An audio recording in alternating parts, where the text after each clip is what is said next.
ಆದರೆ ಮತ್ತೊಂದು ಕಡೆ ಕೊಡಗಿನಲ್ಲಿ ವರುಣನ ಆರ್ಭಟ ಮತ್ತೆ ಶುರುವಾಗಿದೆ. ಕಳೆದ 2 ದಿನಗಳಿಂದ ಜಿಲ್ಲೆಯಾದ್ಯಂತ ಭಾರಿ ವರ್ಷಧಾರೆ ಆಗ್ತಾ ಇದೆ.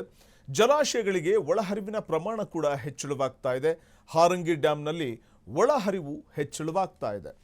ಒಂದು ಕಡೆ ಉತ್ತರ ಕರ್ನಾಟಕದ ಹಲವು ಭಾಗಗಳಲ್ಲಿ ಅಥವಾ ಹಲವು ಜಿಲ್ಲೆಗಳಲ್ಲಿ ಮಳೆಯ ಕೊರತೆ ಎದುರಾಗಿದ್ದರೆ ಅಲ್ಲಿನ ರೈತರು ಅಥವಾ ಸಾರ್ವಜನಿಕರು ಕುಡಿಯೋ ನೀರಿಗೆ ಮತ್ತು ಕೃಷಿಗೆ ನೀರಿಲ್ಲ, ಜಲಾಶಯಗಳು ಬರಿದಾಗಿದೆ ಅಂತ ನೀರಿನ ತತ್ವಾರ ಯಾವ ರೀತಿ ಇದೆ ಅನ್ನುವಂಥ ಒಂದು ಅಳಲು ತೋಡ್ಕೋತಾ ಇದ್ದಾರೆ. ಆದರೆ ಕೊಡಗು ಭಾಗದಲ್ಲಿ ವರ್ಷಧಾರೆ ಆಗ್ತಾ ಇರುವಂಥದ್ದನ್ನು ನಾವು ಕಾಣಬಹುದಾಗಿದೆ. ಕೊಡಗು ಮತ್ತೆ ವರುಣನ ಅಬ್ಬರಕ್ಕೆ ತತ್ತರಿಸಿ ಹೋಗಿದೆ.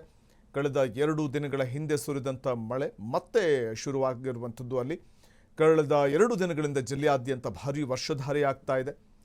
ಇನ್ನು ಮತ್ತೊಂದು ಕಡೆ ಹಾರಂಗಿ ಜಲಾಶಯಕ್ಕೆ ಅಥವಾ ಹಾರಂಗಿ ಡ್ಯಾಂನಲ್ಲಿ ಒಳಹರಿವಿನ ಪ್ರಮಾಣ ಕೂಡ ಹೆಚ್ಚಳವಾಗ್ತಾ ಇದೆ ಸುರಿತಾ ಇರೋ ಧಾರಾಕಾರ ಮಳೆಯಿಂದಾಗಿ.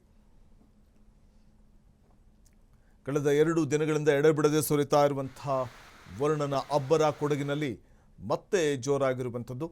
ಸೊ ಹಾಗಾಗಿ ಕೊಡಗು ಭಾಗದಲ್ಲಿ ಕೃಷಿ ಚಟುವಟಿಕೆಗಳು ಮತ್ತೆ ಚುರುಕು ಪಡಿತಾ ಇದೆ. ಅದರ ಜೊತೆಗೇ ಹಾರಂಗಿ ಡ್ಯಾಂನಲ್ಲಿ ಒಳಹರಿವಿನ ಪ್ರಮಾಣ ಕೂಡ ಹೆಚ್ಚಳವಾಗ್ತಾ ಇದೆ.